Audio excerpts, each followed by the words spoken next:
कपास, दमकता हुआ ऐसा सफेद सोना जिसे भारतीय परिवेश में नकदी लाभ की एक प्रमुख फसल माना जाता है। भारत की करीब 90 लाख हेक्टेयर भूमि पर उपजाई जाने वाली कपास यहाँ के करीब 6 करोड़ वासियों के जीवन यापन का साधन है। ये पंजाब, हरियाणा, राजस्थान, गुजरात, मध्य प्रदेश, महाराष्ट्र, आंध्र प्रदेश, कर्नाटक और तमिलनाडु राज्यों में पैदा की जाती है। अनुमान है कि वर्ष 2020 तक कपास की मांग बढ़कर 240 लाख गांठें हो जाएंगी। इस विशाल मांग की पूर्ति के लिए हमें अभी से प्रभावशाली कदम उठाने होंगे। कपास पर लगने वाले कीटों और रोगों की रोकथाम एक जटिल समस्या है।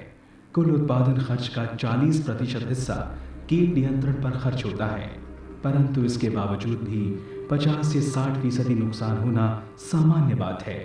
इसलिए सोचना होगा अभी से और उपाय करने होंगे तुरंत। अनेक प्रकार के नाशी कीट जैसे हरा तेला, थ्रिप्स, सफेद मक्खियां एवं अन्य कीट कपास की फसल को हानि पहुंचाते हैं। तेला पत्तियों की निचली सतह से रस चूसते हैं, जिसके परिणाम स्वरूप पत्तियां पीली होकर नीचे की ओर मुड़ने लगती हैं और पौधा सूखने लगता है। थ्रिप्स भी पत्तियों से रस चूसते हैं। सफेद मक्खियां एवं चेपा पत्तियों पर शर्करा युक्त पदार्थ छोड़ते हैं, जो काले कवक के विकास में सहायक होता है, जिससे पत्तियों एवं रुई का रंग काला पड़ जाता है। फसल की फलन काल की अवस्था में मुख्य रूप से 3 प्रकार की सुंडियों का भयानक रूप से प्रकोप होता है। चित्तेदार सुंडी तने के सिरे में छेद करती है और बाद में कलियों, डोडों को भी नुकसान पहुंचाती है। अमेरिकन सुंडी के पतंग की मादा पौधों के ऊपरी पत्तियों एवं अन्य कोमल भागों पर अंडे देती है। इन अंडों से निकली सुंडियां शुरू में कलियों को तथा बाद में फूलों एवं हरे डोडों को नुकसान पहुंचाती हैं और अंत में ये जमीन में कोशावस्था में चली जाती हैं। डोडे लगने एवं खिलने की अवस्था में गुलाबी सुंडी का प्रकोप होता है। ये कपास के बीजों को क्षति पहुंचाती है और साथ साथ रुई की गुणवत्ता को भी प्रभावित करती है। इन नाशी कीटों के अतिरिक्त कपास की फसल पर तंबाकू की सुंडी, धूसर धुन, पत्ती लपेटक सुंडी एवं लाल कीट का भी प्रकोप होता है। यदि कीट विनाशकारी हैं तो व्याधियां भी महाविनाशकारी हो सकती हैं। कपास की बारानी खेती में पैराविल्ट, धूसर फफूंद, जीवाणु अंगमारी एवं कई प्रकार के पत्तों के झुलसों का प्रकोप होता है।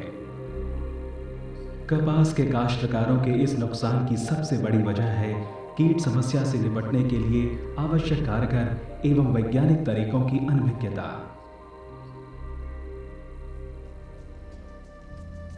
नाशी जीवों की दिनों दिन बढ़ती हुई इस समस्या को रोकने के उपाय ढूंढना जरूरी हो गया। हमारे वैज्ञानिकों ने इस चुनौती का सामना करने की ठानी और इसका हथियार बनी समेकित नाशी जीव प्रबंधन प्रणाली, इंटीग्रेटेड पेस्ट मैनेजमेंट अर्थात IPM। इस प्रोजेक्ट के लिए महाराष्ट्र के नांदेड़ जिले के आष्टा गांव को चुना गया। इसके 2 कारण थे।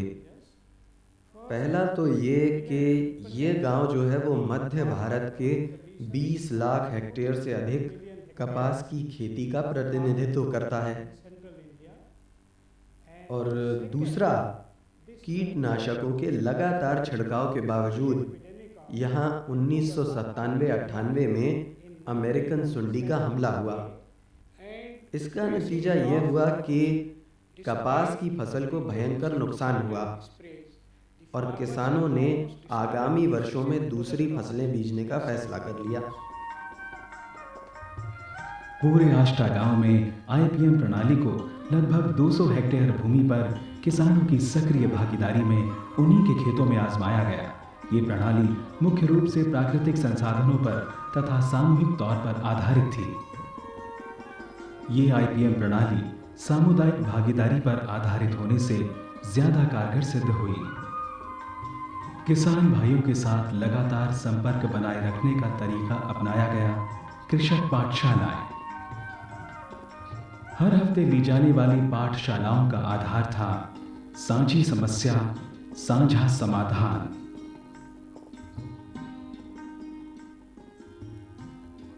यहाँ के किसानों को साझी भागीदारी के लिए प्रेरित किया गया। कीट प्रबंधन की कृषि विधियां एवं यांत्रिक विधि के अंतर्गत गुलाबी सुंडी की रोकथाम के लिए फसल की जल्दी कटाई एवं उनके डंठलों को नष्ट करने की क्रिया समुदाय स्तर पर करने से बहुत ही कारगर साबित हुई।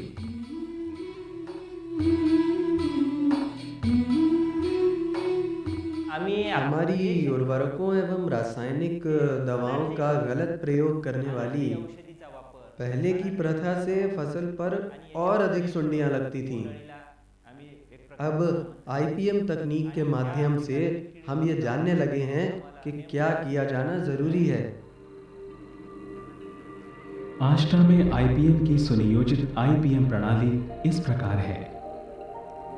किस्मों की विभिन्नता को छोड़कर सिर्फ उपयुक्त 2-3 ही किस्मों को पूरे गांव में उगाया गया। फसल की प्रारंभिक अवस्था में लगने वाले कीटों से बचाने के लिए इमिडाक्लोप्रिड या थायोमिथॉक्सम से बीजों को उपचारित किया गया। पूरे गांव में बुआई एक साथ 1 सप्ताह के भीतर की गई। संतुलित मात्रा में उर्वरकों का प्रयोग किया गया। मक्का एवं लोबिया को खेत के चारों तरफ लगाने से लेडी बर्ड बीटल, क्राइसोपर्ला इत्यादि लाभदायक कीटों की संख्या इन पर बढ़ी और कपास के पौधों पर फैल गई। कपास की हर 9 और 10वीं कतारों के बीच एक कतार सतेरिया को लगाने से परभक्षी चिड़ियों की गतिविधियां तेज हो गईं। फेरोमोन ट्रैप्स बड़े पैमाने पर लगाए गए। ट्राइकोग्रामा किलोनीज आवश्यकता अनुसार 2 बार खेतों में छोड़ा गया। इसके 1 हफ्ते बाद नीम के बीजों का रस 5% छिड़का गया। ये कड़वा रस कीटों को भगाने और भूखा मारने में बहुत सहायक सिद्ध हुआ। अमेरिकन सुंडी की आर्थिक नुकसान सीमा को देखकर न्यूक्लियर पॉलीहाइड्रोसिस वायरस यानी HANPV का छिड़काव किया गया। जरूरत होने पर कार्बेंडाजिम या सल्फर पाउडर द्वारा धूसर फफूंद बीमारी की भी रोकथाम की गई। आईपीएम प्रणाली के तहत अमेरिकन सुंडी की मुख्य परपोषी फसलें चने एवं अरहर पर भी नीम कीटनाशकों एवं HANPV द्वारा इस सुंडी का प्रबंधन किया गया, जिससे कपास की अगली फसल को नुकसान कम पहुंचा। आईपीएम की तकनीक को अपनाने से आष्टा गांव में कपास की पैदावार और कमाई पड़ोस के मुरली गांव के मुकाबले ज्यादा हो गए, जहां के सिर्फ कीटनाशक ही इस्तेमाल किए गए थे। सभी जने मिलकर हमारे गांव में एकात्मक कीट नियंत्रण का प्रोग्राम का काम हमारे गांव में हम खेती में उसका इस्तेमाल किए। इस्तेमाल करने के बाद में हमको बहुत ही फायदा हुआ है। मेरे पास पहले पैदल चल के बाहर गाँव को जाना पड़ता था। मेरे पास अभी मोटरसाइकिल है और हमारे गांव के बाकी जो सारे जो लोग आए उन्होंने ये एकात्मिक कीट नियंत्रण व्यवस्थापन के ऊपर जो पहले जो खर्चा होता था हमारे जो 4-5 साल पहले 7-8 साल पहले वो खर्चा कम होने की वजह से हमारे गांव में सभी के पास गाड़ियां आ गई, घर अच्छे बन गए।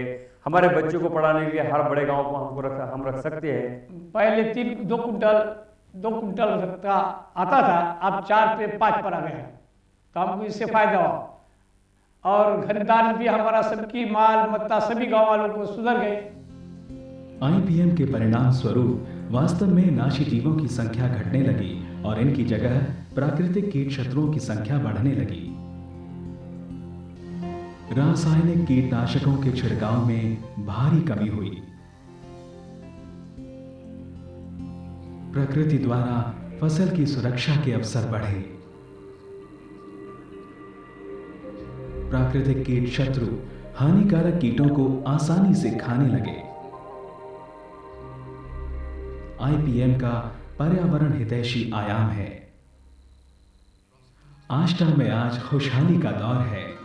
आधुनिक सुविधाएं कदम रख रही हैं। यहाँ के वासी खुश हैं और उनकी आशाएं पूर्ण हो रही हैं। कई गांव वासियों के पास पक्के घर और वाहन हैं। पक्की सड़कों और गलियों के बनने से गांव में आना जाना सहज हो गया है। बच्चों की शिक्षा में बढ़ोतरी हुई है। आष्टा गांव के किसान आईपीएम तकनीकियों को अपनाने में कुशल हो गए हैं। उनमें से कुछ ने तो इस तकनीक को आसपास के गांवों और जिलों में प्रसार करने की भी जिम्मेदारी ली है। ये जो मेरे जो अनुभव है, ये इन जहाँ जहाँ खेत काश्तकार मिलते वहाँ वहाँ हमारे IPM के अनुभव मैं बोलते रहता। और एक बड़ी आपके लिए, एक मेरे लिए बहुत खुशी की बात है, जहाँ जहाँ बहुत बड़े बड़े प्रोग्राम एग्रीकल्चर आयोजित किया जाते, वहाँ मेरे को IPM का एक जानकार आदमी, एक जानकार काश्तकार करके मैं बुलाता। आष्टा गांव की सफलता गाथा ने दूसरे गांवों को भी ऐसे अति लाभकारी तरीके अपनाने के लिए प्रेरित किया है और इस तरह नांदेड़ जिला कपास की पैदावार के एक नए युग में प्रवेश कर रहा है। IPM तकनीकियों को सफलतापूर्वक लागू करने व प्रसार करने में किसानों की सक्रिय भागीदारी, संस्थाओं के वैज्ञानिकों का सामूहिक प्रयास एवं विकास संस्थाओं, विशेषकर महाराष्ट्र राज्य के कृषि विभाग का अहम योगदान रहा है। टेक्नोलॉजी मिशन ऑन कॉटन, इसमें ये नायगांव तहसील में हमने लगभग 20 डेमोन्स्ट्रेशन IPM के दिए हैं। और आप सब जानते हैं नांदेड़ डिस्ट्रिक्ट में जो किन्नौर तहसील है उसमें एक आष्टा नामक विलेज है, जिस विलेज का नाम आज पूरे भारत देश में गया है। वो जो मॉड्यूल है वही हमने यहाँ लागू किया है। इस बन्नी वैरायटी पे लास्ट 2 या 3 साल से अगर फार्मर्स के पास प्रैक्टिस किया, हमने देखा था बहुत सारा बोलवर्म का या जो अली बोलते हैं उसका अटैक बहुत सारा था।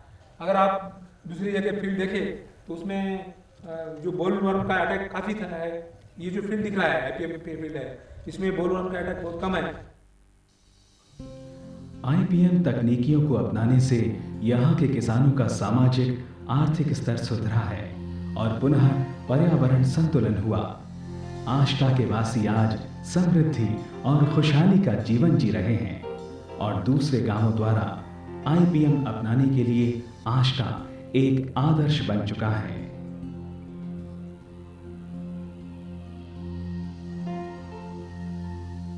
BT कपास से अधिकतम लाभ हासिल करने के लिए भी IPM अति आवश्यक माना जाने लगा है।